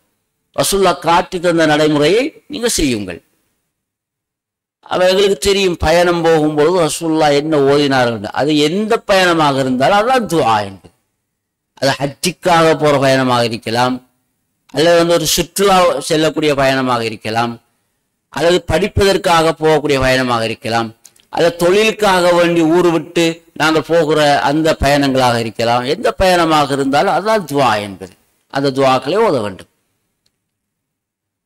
இதுல ஆக முக்கியம் என்னவென்றால் நசீஹத் என்பது, அறிவுரை என்பது. செல்லக்கூடியவர்களுக்கு அறிவுரைகள் சொல்லி இப்படி நடந்து கொள்ளுங்கள், இந்த மாதிரி இபாதத்துகளில் ஈடுபடுங்கள், இந்த மாதிரி துஆக்களை செய்யுங்கள் என்று சொல்லி அனுப்புவது இருக்கிறதே, அது அன்புக்குரிய சகோதரிகளை அது மிக மிக அவசியமான ஒரு விடயம். அதுல 2 விஷயங்கள் இருக்கிறது. ஒன்று, அந்த ஹஜ்ஜுக்காக அல்லது உம்ராவுக்காக போகக்கூடியவர்கள் தாங்கள் போகக்கூடிய அந்த நாளுக்கு முந்தி 1 மாதம் அல்ல 2 மாதங்கள் அல்ல 1 வாரம் 2 வாரங்களுக்குள் இந்த ஹஜ்ஜி சம்பந்தமான உம்ரா சம்பந்தமான சட்டங்களை அவர்கள் கற்றுக்கொள்ள வேண்டும். எந்த இடங்களில் என்ன துஆக்களை ஓத வேண்டும், எந்த இடத்தில் தொழுவது சுன்னத், அரஃபாவில் எப்படி நாங்கள் தொழ வேண்டும், முஸ்தலிஃபாவில் என்ன செய்ய வேண்டும், மினாவில் என்ன செய்ய வேண்டும், கல்லறியும் பொழுது எப்படி அறிய வேண்டும், என்ன ஓத வேண்டும், சஃபா மர்வாவுக்கிடையில் எப்படி நாங்கள் தொங்கோட்டம் ஓட வேண்டும், என்ன துஆக்களை ஓத வேண்டும், காபத்துல்லாவை வலம் வரும் பொழுது எப்படி நாங்கள் நடந்து கொள்ள வேண்டும், எல்லாம் ஹதீதுகளில் தெளிவாக சொல்லப்பட்டிருக்கிறது. அப்ப இந்த விஷயங்களை அந்த இபாதத்தில் ஈடுபடுவதற்கு தயாராக இருக்கக்கூடியவர்கள் முதலாவதாக கற்றுக்கொள்ள வேண்டும். இப்பொழுது அல்ஹம்துலில்லாஹ் அந்த கற்பித்தல் என்பது வெறும் புத்தக வடிவில் கற்பித்தல் என்பதை விட அதை நடைமுறை ரீதியாக கற்பிக்கக்கூடிய காட்சிகளை நாம் பார்க்கின்றோம். ஒன்று, அந்தந்த பிரதேசங்களில் காபத்துல்லா மாதிரி ஒரு சதுர வடிவிலான பொட்டி செய்யப்பட்டு சஃபா மர்வா என்கிற மாதிரியான இடங்கள் தயாரிக்கப்பட்டு எப்படி தவாப் செய்ய வேண்டும், எப்படி தொங்கோட்டம் ஓட வேண்டும் என்பதெல்லாம் அது பிராக்டிக்கலாக சின்ன பிள்ளைகளுக்கு கற்றுக் கொடுக்கப்படக்கூடிய நிகழ்வுகளை பார்க்கிறோம். அது வீடியோ காட்சிகளாக அந்த படங்கள் போட்டு காட்டப்பட்டு கற்பிக்கப்படுவதை நாம் பார்க்கின்றோம். எனவே அந்த கற்பித்தல் கற்றுக்கொள்ளுதல் என்பது அன்றைய காலங்களை விட இன்றைய காலங்களில் இலகுபடுத்தப்பட்டிருக்கிறது. புரிந்து கொள்வதற்கு இலகுவான முறையில் அந்த காட்சிகள் படமாக்கப்பட்டிருக்கின்றன. நாங்கள் அல்லாஹ்விடம் எந்த ஒரு காரணமும் சொல்லி தப்பித்துக் கொள்ள முடியாது. ஆனால் நான் நிறைய ஹஜ்ஜின் போது உம்ராவின் போது கண்ட ஒரு விஷயம் என்னவென்றால், அத வயதானவர்களை விடுங்கள், ஏன்னா சில வேளை அவர்களுக்கு மனனம் செய்வது கஷ்டமாக இருக்கும் துஆக்களை. நல்ல இளம் வயதில் உள்ளவர்கள் கூட சுயமாக துஆ செய்ய முடியாது. ரப்பனா ஆத்தினா ஃபித் துன்யா ஹஸனா வஃபில் ஆখিরাতি ஹஸனா வகினா அஸாபன்னார். இந்த துஆவை கூட அந்த ஹஜ் செய்வதற்கு வழிகாட்டியாக வரக்கூடியவர் சொல்லிக் கொடுக்க இவர்கள் சொல்கிறார்கள். அவர் சொல்லிக் கொடுப்பார், இவர் சொல்வார். அவர் அந்த திக்ருகளை சொல்லிக் கொடுப்பார், இவர்கள் சொல்லுகிறார்கள். இது இந்த நடைமுறை அவ்வளவு ஆரோக்கியமானதல்ல. எவ்வளவு முக்கியமான ஒரு வணக்கம், எவ்வளவு பெரிய இபாதத். அதை செய்வதற்கு நாங்கள் நியத்து வைத்து விட்டோம், செய்வதற்கு தயாராகிவிட்டோம், அதற்கான அனுமதியும் கிடைக்கிறது என்றிருக்கும் பொழுது, அதற்கான எல்லா வாய்ப்பும் கனிந்து கொண்டு வரும் பொழுது, அப்பொழுது நாங்கள் கால நேரங்களை ஒதுக்கி அந்த இபாதத்தை சரியாக செய்வதை எப்படி என்பதை கற்றுக்கொள்ளவில்லை என்றால் நாங்கள் பெரிய அநியாயம் செய்கிறோம். எனவே அன்புக்குரிய சகோதரிகளே, இந்த அடிப்படையில் இந்த வணக்கத்தில் ஈடுபட போகக்கூடியவர்களும் சரி, அவருடைய உறவுகள் இருப்பவர்களும் சரி, இந்த விடயத்தை முதல் உள்வாங்கி அதை படியுங்கள், அதை கற்றுக்கொள்ளுங்கள் என்று நாங்கள் அவர்களுக்கு உணர்த்த வேண்டும். அதை நசீஹத்தாக நாம் சொல்ல வேண்டும். இந்த ரெண்டும் இணைய வேண்டும். நாங்கள் சொல்லுகிற நசீஹத்தோடு அவர்களும் அதை கற்றுக்கொள்ளும் பொழுதுதான் அந்த இபாதத்தை திறன்பட செய்வார்கள். ஏனென்று சொன்னால் இது ஒரு குடும்பம் செய்த தியாகம், சாதாரணமான தியாகம் அல்ல. இப்ராஹிம், இஸ்மாயில், அன்னை ஹாஜரா அலைஹிமுஸ்ஸலாத்து வஸ்ஸலாம், கணவன் மனைவி மகன் என்கின்ற இந்த 3 பேருடைய தியாக வரலாறு தான் ஹஜ் என்கின்ற வணக்கத்தினுடைய வெளிப்பாடு. அவர்களுடைய அர்ப்பணிப்பு, அவர்கள் எப்படி உண்மையான இறையச்சமுள்ள ஒரு கணவனாக, மனைவியாக, குழந்தையாக வாழ்ந்தார்கள் என்பதை நாம் படிப்பை பெற வேண்டும் என்பதற்காக வேண்டித்தான் அல்லாஹ் ஜல்ல சுப்ஹானஹு வ தஆலா அந்த குடும்ப வரலாற்றை இன்று வரையும் நினைவு கூறப்படக்கூடிய இஸ்லாத்தினுடைய இறுதி கடமையாக ஆக்கி வைத்திருக்கிறான். சாதாரணமான தியாகம் அல்ல, ஒரு சாதாரணமான வரலாறும் அல்ல. இஸ்லாத்தை தாங்கி இருக்கக்கூடிய 5 தூண்களில் ஆக முக்கியமான தூண் இந்த ஹஜ்ஜுங்கிற தூண். அப்படிப்பட்ட ஒரு குடும்பத்தினுடைய வரலாற்றை நினைவு கூறக்கூடிய இஸ்லாத்தின் முக்கியமான ஒரு அம்சமாக சமூகத்தினுடைய அந்த உறுதியை இன்னும் உறுதிப்படுத்தி, சமூகத்துக்கு மத்தியில் சமூக வாஞ்சையை மேலோங்க செய்து, சமூகத்தினுடைய ஐக்கியத்தை பாதுகாக்கக்கூடிய ஒரு மிகப்பெரிய வணக்கத்தை நாங்கள் நிறைவேற்ற போகிறோம் எனும் பொழுது அதை கற்றுக்கொண்டு நிறைவேற்றுவது எவ்வளவு அவசியம் என்பதை சிந்தித்து பாருங்கள். இதை ஹஜ் செய்யக்கூடிய ஆண்களும் சரி பெண்களும் சரி கண்டிப்பாக உணர்ந்து கொள்ள வேண்டும். அதனால்தான் இந்த ஹஜ்ஜினுடைய காலங்களில் அந்த ஹஜ்ஜினுடைய முகவர்கள் வெறும் பணம் என்று மட்டும் அவர்கள் செயல்படாமல் தங்களுடைய இலக்கு இந்த ஹாஜிகளிடம் இருந்து பெருவாரியான காசிகளை எப்படியாவது திரட்டிக் கொள்ள வேண்டும் என்ற எதிர்பார்ப்பு மட்டும் இருந்து விடாமல் இந்த வணக்கத்தை அவர்கள் சரியாக செய்வதற்கான வழிகளை காட்ட வேண்டும் என்ற அடிப்படையில் அவர்கள் சிந்தித்து செயல்பட வேண்டும். அந்த குர்ஆன் சுன்னாவின் அடிப்படையில் இந்த ஹஜ் உம்ரா வணக்கங்களை இவர்கள் செய்ய வேண்டும் என்பதற்காக ஈடுபடக்கூடிய பல அறிஞர்களை பார்க்கிறோம்.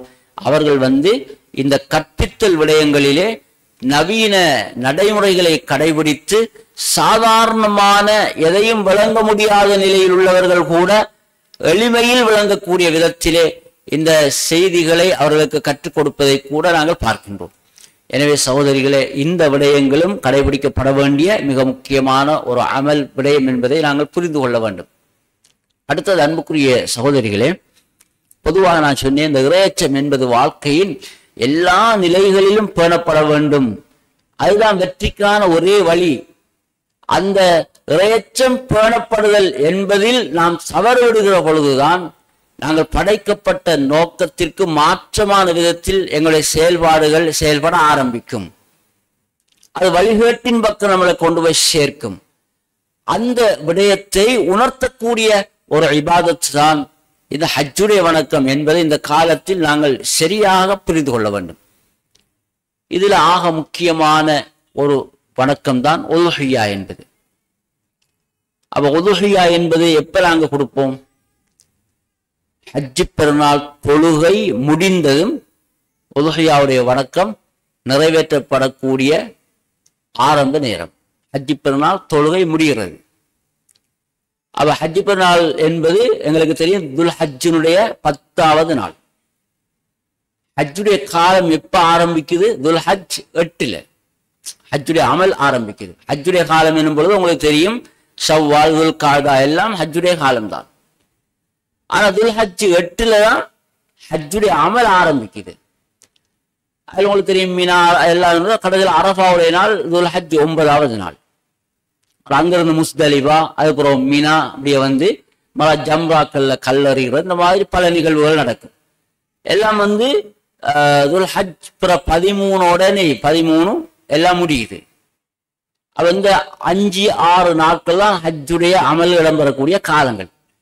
இந்த ஹஜ்ஜுடைய எல்லா வணக்கங்கள்லையும் ஹஜ்ஜி ஏற்றுக்கொள்ளப்படக்கூடிய பிரதானமான வணக்கம் அரஃபாவில் தங்குவது. அது எந்த மாற்று கருத்தும் கிடையாது. ஆனால் இந்த ஹஜ்ஜுடைய வணக்கத்தினுடைய அந்த உயர்ந்த நிலை என்பது மகுடம் என்று சொல்வார்களே, அது உலுஹியா என்பதுதான். உலுஹியா என்பது மிக பிரதானமான ஒரு அமல். ஹஜ்ஜாதிகள் செய்யக்கூடிய அமல்கள் எல்லாம் செய்வார்கள். உலுஹியா என்பது பொதுவாக நாம் எல்லாம் செய்யக்கூடிய ஒரு அமல். இந்த உலுஹியா என்பது இந்த இன்ன ஸலாத்தி வ நுஸ்கி வ மஹ்யாய வ மமாத்தி லில்லாஹி ரப்பில் ஆலமீன், வஜ்ஜஹத்துல நாங்கள் செய்யக்கூடிய ஆஹிது, ஒப்பந்தம், அல்லாஹ்வுக்கும் எங்களுக்கும் உள்ள உடன்படிக்கை. நிச்சயமாக என்னுடைய தொழுகையும் என்னுடைய ஏனைய ஹஜ்ஜுடைய கிரிகைகளும், நான் உயிர் வாழ்வதும் நான் மரணிப்பதும் ரப்புல் ஆலமீன் அகிலத்தவர்களுடைய ரப் அல்லாஹ்வுக்காக வேண்டித்தான், வேற யாருக்காகவும் அல்ல அப்படி சொல்றோம். அப்படியோட வாழ்க்கை அல்லாஹ்வுக்கு அர்ப்பணம் என்று சொல்றோம். நம்முடைய உயிர் வாழ்க்கையை, மரணம் எல்லாமே அல்லாஹ்வுக்கு அர்ப்பணம் என்று நாங்கள் சொல்கிறோம். இத வெறும் வார்த்தைகள் அல்லாமல் நடைமுறைப்படுத்தி காட்டிய நபிமார்களில் அல்லாஹு தஆலா கபூல் செய்து நாங்கள் நினைவுபடுத்தக்கூடிய ஒரு நபியினுடைய வரலாறு தான் இப்ராஹிம் அலைஹிஸ்ஸலாம், இஸ்மாயில் அலைஹிஸ்ஸலாம், ஹாஜரா, இந்த 3 பேருடைய வரலாறு. இதை நாங்கள் நினைவுபடுத்துவது மிக மிக அவசியம். இப்ராஹிம் அலைஹிஸ்ஸலாம் கண்ட கனவு எனக்கு உங்களுக்கெல்லாம் தெரியும். நாம் நேசிப்பது அல்லாஹ்வுக்காக இருக்க வேண்டும், நாம் கோபிப்பதும் அல்லாஹ்வுக்காக இருக்க வேண்டும். யார் அல்லாஹ்வுக்காக நேசித்து யார் அல்லாஹ்வுக்காக கோபிப்பார்களோ அவர்கள் மூமீன்கள் என்பதற்கு அதுதான் அடையாளம். எவருடைய நேசமும் கோபமும் அல்லாஹ்வுடைய திருப்திக்கு மாற்றமாக அமையும் பொழுது அது முனாஃபிக்தனமாக மாறிவிடும். இப்ராஹிம் அலைஹிஸ்ஸலாம், இஸ்மாயில் அலைஹிஸ்ஸலாம், அன்னை ஹாஜரா, இந்த 3 பேரும் அவர்கள் எதை நேசிப்பதாக இருந்தாலும் அல்லாஹ்வுக்காக நேசித்திருக்கிறார்கள், எதை வெறுப்பதாக இருந்தாலும் அல்லாஹ்வுக்காகவே வெறுத்திருக்கிறார்கள். அது இப்ராஹிம் அலைஹிஸ்ஸலாத்துடைய கனவும் அந்த கனவை ஒட்டி நடந்த பல நிகழ்வுகளும் இன்று வரையும் நமக்கு பறைசாற்றி கொண்டிருக்கிறது. கண்ட கனவு என்ன? அது இறை கட்டளை. நபிமார் காணும் கனவு வகை. அந்த செய்தியை தன் மகனுக்கு இப்ராஹிம் அலைஹிஸ்ஸலாம் சொல்கிறார். யா புனைய, என் அருமை மகனே. அந்த அழைப்பை பாருங்கள். இப்ராஹிம் அலைஹிஸ்ஸலாம் பயன்படுத்தக்கூடிய வார்த்தை சொற்பிரயோகம் அரபு மொழியில் இந்த புனைய அப்படிங்கிறதுக்கு தஸ்வீருடைய அந்த வஸ்ன் என்று சொல்வார்கள். தஸ்வீர் என்று சொன்னால் ஒரு செய்தியை பரிவோடு பாசத்தோடு அன்போடு ஒருவரை அழைக்கும் பொழுது பயன்படுத்தக்கூடிய ஒரு வடிவம். அதுக்கு இபினி என்பதை விட அதை புனைய அப்படின்னு அழைப்பது. இபினின்னா என்னுடைய மகனே என்கிறது. புனையனா எனது அருமை மகனே என்று அர்த்தம். எனது அருமை மகனே என்று அந்த அந்த குழந்தையை இப்ராஹிம் அலைஹிஸ்ஸலாம் தன்னுடைய முதிர்ந்த வயதில் குழந்தை இனி பெற முடியாது என்று நிராசை அடைகிற வயசு, அந்த வயதுல கிடைத்த மகன். அவரை அழைக்கிறார்கள். யா புனைய இன்னி அராஃபில் மனம் அன்னி அஸ்பஹுக், உன்னை நான் அறுத்து பலியிடுவதாக கனவு கண்டேன் அப்படி சொல்லலாம். உன்னை அறுத்து பலியிடுவதாக நான் கனவு கண்டேன். ஃபன்துர் மாதா தரா, உன்னுடைய கருத்து என்ன, இதை பற்றி நீ என்ன நினைக்கிறாய் என்று கேட்டார்கள். அப்போ ஒரு நபி அவர் வளர்த்த வளர்ப்பு என்பது ஈமானிய சூழலில் தன் மகனை வளர்த்திருக்கிறார். அல்லாஹ்வுடைய அச்சத்தை ஊட்டி வளர்த்திருக்கிறார். இறை செய்திகளை அந்த சின்னஞ்சிறு வயதுல மனதில பதித்து வளர்த்திருக்கிறார். ஒரு நபியாக வரப்போகிற சிறுவர்களுக்கென்று சில இயல்பு நிலைகள் இருக்கும். எதையும் விரைந்து கிரகித்துக் கொள்ளக்கூடிய சக்தியை அல்லாஹ் தஆலா அவருடைய சிந்தனை திறனுக்கு கொடுப்பான். நபிமார்களாக வர இருக்கிற சிறுவர்களுக்கு அப்படி ஒரு சிந்தனை திறன் கொடுக்கப்பட்டவர் தான் இஸ்மாயில் அலைஹிஸ்ஸலாம். சின்ன பிள்ளையாக இருக்கிறார். ஆனால் தன்னுடைய தகப்பன் அறுத்து பலியிடுவதாக சொன்ன அந்த தகவலை அது இறைவனுடைய கட்டளை என்று புரிந்து கொண்டு தன்னுடைய தந்தைக்கு அவர் சொன்ன பதிலை பாருங்கள். யா அபத்தி ஃஅல் மா துஅமர், என் தந்தையே, நீங்கள் உங்களுக்கு இடப்பட்ட கட்டளையை நீங்கள் செய்யுங்கள். அவர் நான் கட்டளையிடப்பட்டிருக்கிறேன் என்று இப்ராஹிம் அலைஹிஸ்ஸலாம் சொல்லவில்லை. அவர் சொன்னது என்ன? உன்னை அறுத்து பலியிடுவது போல நான் கனவு கண்டேன் தான் சொன்னார். அது இறை கட்டளை தான் என்பதை இலகுவாக இஸ்மாயில் அலைஹிஸ்ஸலாம் எப்படி புரிந்து கொண்டார்கள்? அந்த புரியும் சக்தி அல்லாஹ்வுடைய சிந்தனை திறன் கொடுத்திருந்தான். அதான் முஅஜிஸா, அற்புதம் என்பது. அல்லாஹ் நாடியவர்களுக்கு தான் ஹிக்மாங்கிற ஞானத்தை கொடுப்பான். இஸ்மாயில் அலைஹிஸ்ஸலாத்துக்கு அந்த விவேக திறனை அல்லாஹ் கொடுத்திருந்தான். இது அல்லாஹ்வுடைய கட்டளை என்பதை அவர்கள் புரிந்து கொண்டார்கள். அதனால் தந்தையிடம் சொன்னார்கள், உங்களுக்கு இடப்பட்ட கட்டளையை நீங்கள் செய்து முடியுங்கள் என்று சொல்லிவிட்டு தன்னுடைய தந்தை தன்னை அறுத்து பலியிடுகின்ற இந்த விடயத்தில் அவர் பாசத்தை காட்டி பின்வாங்கிவிடக் கூடாது என்பதற்காக தன் தந்தையை மேலும் உற்சாகப்படுத்தும் விதமாக சொல்கிறார்கள். சதஜிதுனி இன்ஷா அல்லாஹு மினஸ் சாபிரீன், இன்ஷா அல்லாஹ் என்னை நீங்கள் பொறுமையாளர்களில் நீங்கள் கண்டுகொள்வீர்கள். முஃபஸ்ஸிரீன்கள் சொல்கிறார்கள், சுவர்க்கத்தில் யார் இந்த உலகில் அல்லாஹ்வுடைய கட்டளைகளை நிறைவேற்றுவதில் பொறுமை காத்து ஈமானோடு வாழ்ந்து மரணித்தார்களோ அவர்களுக்கென்று விசேடமான இடம் சொர்க்கத்தில் கொடுக்கப்படும். அந்த இடத்தில், சொர்க்கத்தில், அந்த பேரின்பத்திலே நான் சந்தோஷமாக இருப்பதை நீங்கள் காண்பீர்கள். எனவே அல்லாஹ்வுடைய கட்டளை நிறைவேற்றுவதில் பின்வாங்க வேண்டாம், என்னை அருங்கள் என்று சொன்னார். அது சுருக்கம் அதுதான்.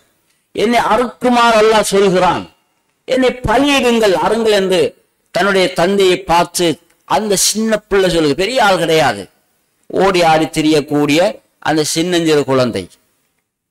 அப்படி சொன்னதும் தான் இப்ராஹிம் அலைஹிஸ்ஸலாம் தன் மகனை அழைத்து கொண்டு போனார்கள்.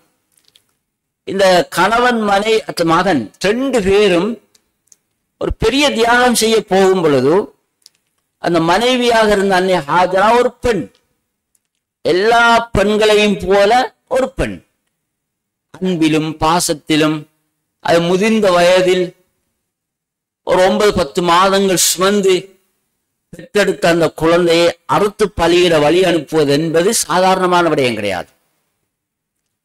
அல்லாஹ்வுக்காகவே எதையும் நேசிக்க வேண்டும், அல்லாஹ்வுக்காகவே எதையும் வெறுக்க வேண்டும், அல்லாஹ்வுக்காக எதையும் தாங்க வேண்டும் என்ற அந்த ஈமானிய பலம்தான் அன்னை ஹாஜரா அவர்களை அந்த அளவு தூரம் விட்டு கொடுக்க இடமளித்தது. அவர்கள் வழி அனுப்பி வைத்தார்கள், அவ்வளவுதான்.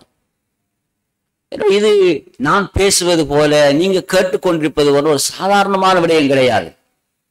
அது வாழ்க்கையில் நடைமுறைப்படுத்தும் பொழுதுதான் அது எவ்வளவு பெரிய தியாகம் என்பது புரியும். அப்படி போகும் பொழுது ஷைத்தான் இடையிலே பல இடங்களில் மறைக்கிறார். குறிப்பா 3 இடங்கள். இஸ்மாயில் அலைஹிஸ்ஸலாம் அவர்களை உன்னை அறுப்பதற்காக தந்தை அழைத்து செல்கிறார் என்று அவர்களை பயமுறுத்துகிறான்.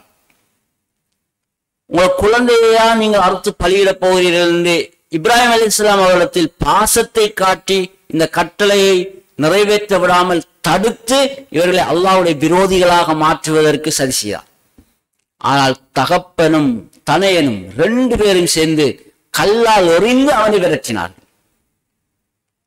அந்த 3 இடங்களும் தான் ஜம்ரத்துல் ஊலா, ஜம்ரத்துல் உஸ்தா, ஜம்ரத்துல் அக்கபா.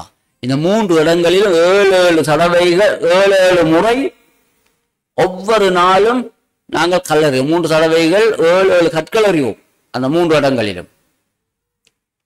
அப்படி அந்த வணக்கம் அனுஷ்டிக்கப்படுகிறது. அதன் பிறகு இப்ராஹிம் அலைஹிஸ்ஸலாம் அவர்கள் இஸ்மாயில் அலைஹிஸ்ஸலாம் அவர்கள் அறுத்து பலியிடுவதற்கு எத்தனித்த பொழுதுதான், எனக்கு அங்க அறுத்தார்கள்.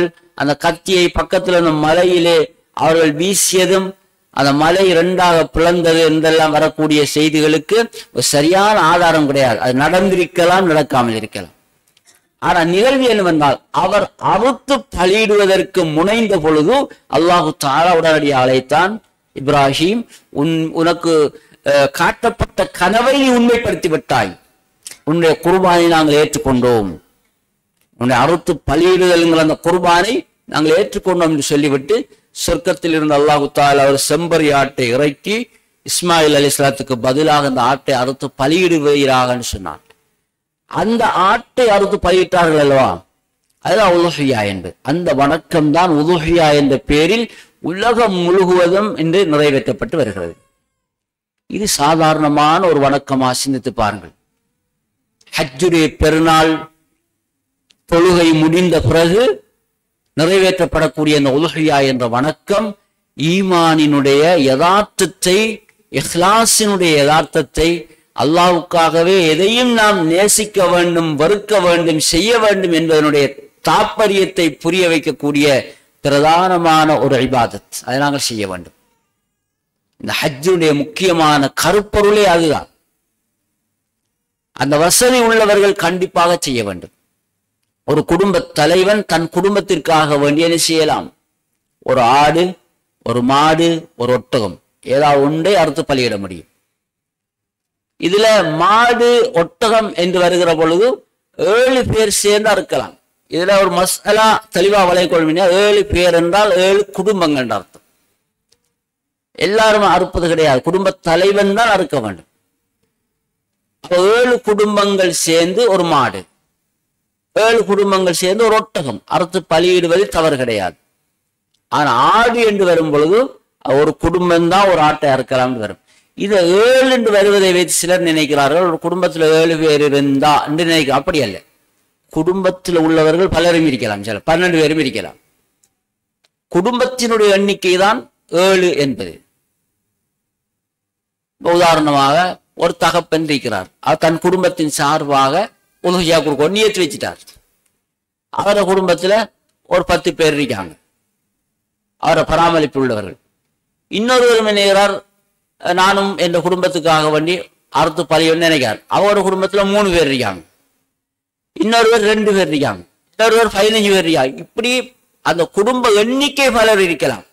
ஆனா அந்த தனி நபர்கள் இருக்காங்க, அந்த நியத்து வைக்கிறவங்க, இவங்க 7 பேர் சேர்ந்து என்ன செய்யலாம்டா ஒரு மாட்டை அறுக்கலாம். இப்போ 7 பேர் சேர்ந்து மாடு அறுக்கும் பொழுது எப்படி பங்கு வைக்கிறார்? அந்த அந்த மாட்டினுடைய தொகை கிலோவா அதை 7ஆ பிரிக்கணும், அவ்வளோதான். மாட்டினுடைய தொகையை 7ஆ பிரிக்கிறது. இப்போ ஒரு 2 லட்சம் ரூபா மாடுன்னு சொன்னா அதை 7ஆ பிரிக்கணும். அது 1.40 சொன்னா அதை 7ஆக பிரிக்கணும். அது 7ஆ பிரித்து அந்த ஒவ்வொரு பேரும் அவங்களோட தொகையை போட்டு அதை மாட்டை அல்லது ஒட்டகத்தை வாங்கி அறுத்து பலியிடலாம். அதை மாமிசத்தை எப்படி பிரிக்கிறேன்னு சொன்னோன்னே அந்த தொகைக்கேற்றவாறு பிரிக்கிறதுங்கிறதா இல்லை. அதை தேவைக்கேற்றவாறு பிரித்து கொள்ளலாம். அதில் எந்த பிரச்சனையும் கிடையாது. இதில் நாங்கள் பங்கு போடல, ஒரு வணக்கத்தை நிறைவேற்றுகிறோம். அந்த மாமிசத்தை விற்கக்கூடாது, மாமிசத்தை நேப்படாது, விற்கக்கூடாது, அவ்வளவுதான். அதை ஹதியாவாக சதக்காவாக யாருக்கு எவ்வளவு வேண்டுமானாலும் கொடுக்கலாம். அதுல எந்த தடையும் கிடையாது, நிர்ணயமும் கிடையாது. 3 வருவாங்க இவங்களுக்கு கொடுக்கணும், 3 வருவாங்க இவங்க, அப்படியெல்லாம் கிடையாது. அவங்களுக்குள்ள அவங்க தாராளமாக என்ன செய்யலாம், பிரித்து கொள்ளலாம். அவங்களோட குடும்ப எண்ணிக்கைகளை பொறுத்து பிரிச்செடுக்கலாம், அல்ல சமனாக பிரிச்செடுக்கலாம். அதில் எந்த பிரச்சனையும் கிடையாது. ஆனால் அன்புக்குரிய சகோதரிகளை, இது பங்கு போடுவதற்காக அறுக்கப்பட்ட பிராணி அல்ல. இது ஒழுகியாங்கிற ஒரு வணக்கத்தை நிறைவேற்றுவதற்காக நாங்கள் அறுத்திருக்கிறோம். அதை கொள்வனவு செய்வதற்குரிய தொகையைத்தான் 7ஆக பிரிக்க வேண்டுமே தவிர அந்த மிருகத்தையும் அப்படி 7ஆக பிரிக்கணும் அல்லது குடும்ப எண்ணிக்கையை பொறுத்து பிரிக்கணுங்கிற எந்த நிபந்தனையும் கிடையாது. தாராளமாக எப்படி வேண்டுமானாலும் செய்து கொள்ளலாம். அடுத்த விடயம் என்னவென்றால், அந்த பெருநாள் தொழுகைக்கு பிறகுதான் ஒழுகையா கொடுக்கணும், முதல் கொடுக்க இயலாது. அப்ப அந்த பெருநாள் தொழுகைக்கு முதல்ல சில நேரம் அந்த மிருகம் அறுத்து பலியிடப்பட்டால், இறைச்ச பிரிக்காட்டியும் பரவாயில்லை, பிஸ்மில்லா சொல்லி அதில் தக்பீர் பண்ணிட்டோம்னு சொன்னால் நாங்கள் உலுஹியா கொடுத்ததெல்லாம் மாற மாட்டோம். அது சதக்கா தான். உலுஹியானா திரும்ப நாம அறுத்து பலியிடணும். ரசூல்லா காலத்தில் நடந்துச்சு. ஒருவன் சொன்னார், யார் சொல்லா தொழுகைக்கு முந்தைய அறுத்துட்டேன்னு சொன்னார். ரசூல்லா சொன்னாங்க, நீங்க தொழுது முடிஞ்சதுக்கு அப்புறம் இன்னொரு பிராணி அறுத்து பலியிடணும்னு சொன்னாங்க. அதான் உலுஹியா. இது சாதாரணமான ஒரு சதக்காதான்னு சொன்னாங்க. அதனால எந்த ஒரு இபாதத்தும் அது உரிய வடிவத்தில் தான் என்ன செய்யணும், பேணப்பட வேண்டும். அதையும் நாங்கள் மனதில் கொள்ள வேண்டும். இந்த இபாதத் செய்யறதுக்கு எங்களுடைய குடும்பத்தில் உள்ள பெண்கள் ஆண்களுக்கு ஊக்கம் அளிக்கும். எங்களுடைய நாட்டை பொறுத்தவரை பெரும்பாலும் பெரும்பாலான குடும்பங்கள், ஒரு சில குடும்பங்கள் என்னவாங்கன்னா ஆடு விரும்பி சாப்பிடுவாங்க. பெரும்பாலான குடும்பங்களில் ஆட்டிறைச்சி சாப்பிட மாட்டார்கள். அவன் சாதாரணமா மாடுகள்லாம் சாப்பிடுவார்கள். அப்படி அவன் நிலைமையில இருக்கும். அடுத்தது, ஆடுகள் என்பது இறைச்சி குறைவாக இருக்கும், மாடுகள் என்பது இறைச்சி பொலிவாக இருக்கும். அதனால அக்கீக்கா கூட மாடு கொடுக்க விரும்புவாங்க. ஆனா உண்மையிலே அக்கீக்கா என்பது ஆடுதான் கொடுக்க வேண்டும். ரசூலுல்லாஹி சுன்னா, அவங்களோட கவுலும் அதுதான், ஷாலும் அதுதான். ரசூலுல்லாஹ் சொன்னதும் ஆடு கொடுங்கள் என்று தான் சொன்னார்கள், செய்ததும் ஆடுதான் அறுத்து கொடுத்தார்கள். அப்ப உதுஹியா அக்கீக்காவை பொறுத்தவரை ஒரு குழந்தை பிறந்து 7ஆவது நாள் செய்யக்கூடிய தர்மத்தை பொறுத்தவரையில நம்ம ஆடுதான் கொடுக்கணும். அது சரியான வடிவ, அசல் வடிவு ரசூலுல்லாஹி சுன்னா. ஆனா உதுஹியாவை பொறுத்தவரை 3க்கும் தலீல் இருக்கிறது. ஆடும் கொடுக்கலாம், மாடும் கொடுக்கலாம், ஒட்டகமும் கொடுக்கலாம். ஒட்டகம் என்பது எங்களுடைய நாட்டை பொறுத்தவரை அசாத்தியமான விஷயம், ஏலாது. ஆடு மாடு 2 தெரிவு தான் இருக்குது. இதுல இலகுவான வழி என்னவென்றால் மாடுகள் தான். ஏனென்றால் அதுக்கு சில காரணங்கள் ஒன்று, எங்களுடைய பெருத்த குடும்பங்கள் எல்லோருக்கும் கொடுக்க முடியுமான ஒரு அமைப்பு என்றால் அது ஆட்டை விட மாடு. பெரும்பாலானவர்கள் விரும்பி உண்ணக்கூடிய மாமிசமும் அது. இன்னொன்று என்னவென்றால், ஒருத்தர் பொருளாதார ரீதியாக பார்க்கும் பொழுது தனித்து இந்த வணக்கத்தை செய்வதை விட கூட்டாக செய்வதென்பது பொருளாதார ரீதியாகவும் இலகுவாக இருக்கும். அவர் கட்டளை நிறைவேற்றியதாக போயிரும், ஒரு இபாதத்து செய்ததாக போயிரும். பொருளாதார ரீதியாகவும் நாங்கள் ஓரளவு எங்களை என்ன செய்யலாம், தேற்றிக் கொள்ளலாம். எனும் பொழுது ஒரு 7 பேர் 5 பேர் 4 பேர் நம்ம குடும்பங்கள் உள்ளவர்கள் சேர்ந்து கொடுக்கலாம். அப்ப அந்த குடும்பம் என்று நான் சொல்ல வர விஷயம் என்னவென்றால், ஒரு தாய் தகப்பன் அல்ல ஒரு ஆண், அவருடைய பராமரிப்பில் உள்ளவர்கள், இவங்களாம் ஒரு குடும்பம்.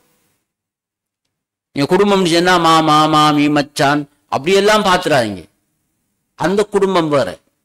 நான் சொல்ல வர மார்க்கம் சொல்லக்கூடிய இந்த உலகியா கொடுக்கக்கூடிய கடமைப்பட்ட குடும்பம் என்பவர்கள் யாருன்னு சொன்னால் ஒரு ஆணில் தங்கி வாழக்கூடிய நபர்களை இணைந்த குடும்பம். உதாரணமா ஒரு கணவன் என்னும் பொழுது பெரும்பாலும் அந்த கணவனுக்கு அந்த ஆணுக்கு இல்லை அவருடைய மனைவி, அவருடைய பிள்ளைகள், அதே போல சில போல அவருடைய தாய் தந்தையுமே இருப்பார்கள்.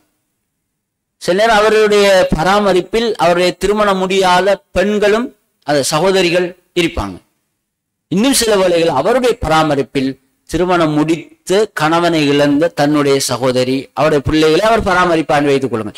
இவங்க எல்லாரும் சேர்ந்து இவருடைய பராமரிப்பில இவருடைய செலவில் தங்கி வாழக்கூடியவர்கள் என்றால் இவங்க ஒரு குடும்பம். இவங்க எல்லாருக்கும் சேர்த்து இவர் என்னலாம் ஒரு மிருகத்தாருக்கு பலியிடலாம், அது ஆடாகவும் இருக்கலாம். ஆனா இப்படிப்பட்ட 4 பேர் 5 பேர் சேர்ந்து ஒரு மாட்டை நேலாம் கொடுக்கலாம். அப்படித்தான் குடும்பங்கள் பார்க்கணும். நிறைய பேருக்கு வந்து அது குழம்பி போயிடுது. குடும்பம்டா எப்படிங்கிறதுன்னு தெரியாது, எண்ணிக்கைகள் தெரியாது. 7 பேர்னா சிலாக்கள் நினைச்சுக்கிறேன்னா ஒரு குடும்பத்துல 7 பேர் இருந்தா மாடு, 8 பேர் இருந்தா திரும்ப இன்னொரு மாடா இருக்கணுமா என்ற கேள்வியெல்லாம் பாரு. அந்த வழக்கம் இல்லாத காரணத்தினால் இந்த கணவனுக்கும் மனைவிக்கும் அவங்கள பராமரிப்பில் இருக்கக்கூடியவர்களுக்கும் உள்ள தொகை சில நேரம் 15ஆகவும் இருக்கலாம். ஒரு குடும்பம் தான். அவங்க விரும்பினா ஒரு ஆட்டாரத்து கொடுத்து போட்டு உதவியா கொடுக்கலாம். அவங்க விரும்பினா ஒரு மாடுமே செய்யலாம், தன் குடும்பத்துக்காக கொடுக்கலாம். ஆனா இப்படி ஒரு 7 குடும்பங்கள் இணையும் பொழுது சில நேரம் டோட்டல் எண்ணிக்கை வந்து 200 பேரும் இருக்கலாம். அந்த 7 குடும்பத்திலேயும் 150 பேரும் இருக்கலாம். அது பிரச்சனை கிடையாது. அந்த 150 200 பேருக்கு சேர்த்து இந்த 7 தலைவர்களுமே இணைவாங்க, ஒரு மாட்டை வாங்கி உதவியா கொடுப்பாங்க. இதான் சட்டம். ஆனா நம்ம ஆடு அறுப்பது, மாடு அறுப்பது, ஒட்டகம் அறுப்பதல்ல எங்குள்ள விடயம்.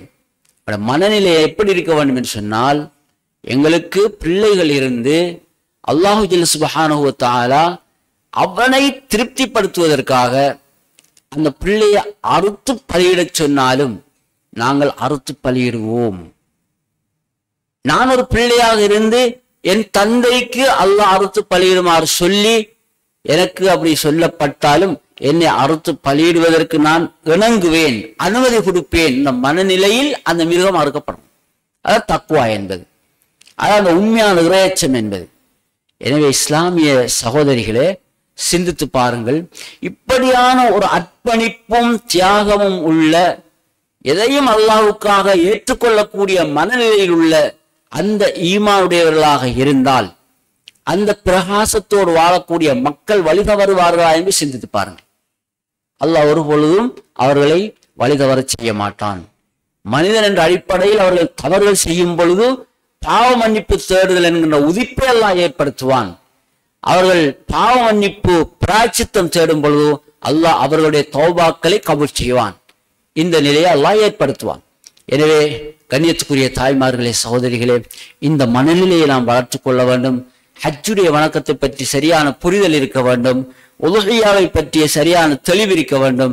எதிர்வரக்கூடிய காலங்களில் ஹஜ் உம்ராக்களில் ஈடுபட அல்ல உதுஹியா போன்ற இபாதத்துகளில் ஈடுபட நாம் ஒவ்வொருவரும் ஆர்வமாக இருக்க வேண்டும். எங்களுடைய ஆண்களை ஆர்வம் ஊட்ட வேண்டும். எங்களிடம் உள்ள அந்த பொருளாதாரங்களை அல்லாஹுக்காக அர்ப்பணிக்கக்கூடிய நிலையில் நாம் பக்கபலமாக எங்களுடைய ஆண்களுக்கு நாம் இருந்து செயல்பட வேண்டும். ஆண்களை விட பெண்கள் தான் இதுல ரொம்ப உறுதியாக இருக்க வேண்டும். உங்களுடைய மனோநிலையை பொறுத்து உங்களுடைய அந்த ஊக்கப்படுத்தல்கள் என்பதுதான் ஆண்களையும் ஆத்மீக ரீதியில் எழுச்சி அடைய செய்யும். எல்லாம் அல்லாஹ் ஜல்ல சுப்ஹானஹு வ தஆலா தஆவனு அலல் பிர்ரி வத் தக்வா வலா தஆவனு அலல் இஸ்மி வல் உதுவான், இறையச்சத்தை ஏற்படுத்தும் விடயங்களில், நன்மையான விடயங்களில் நீங்கள் ஒத்துழைப்பாக இருந்து கொள்ளுங்கள். பாவம் பகைமையை ஏற்படுத்துகிற விடயங்களில் நீங்கள் யாரும் யாருக்கும் ஒத்துழைப்பு கொடுக்காதீர்கள் என்று அல்லாஹ் சொல்கிறான். எனவே நல்ல விடயங்களில் ஒத்துழைப்பாக உதவியாக இருக்கவும், பாவமான காரியங்களில் ஒத்துழைக்காமல் நாம் விலகி அல்லாஹுவை பயந்து அஞ்சி வாழவும் எனக்கும் உங்களுக்கும் அல்லாஹ் நல்லருள் புரிவானாக. ஆமீன் ஆமீன் யா ரப்பல் ஆலமீன். வாஹிர் தஅவானா அல்ஹம்துலில்லாஹி ரப்பில் ஆலமீன்.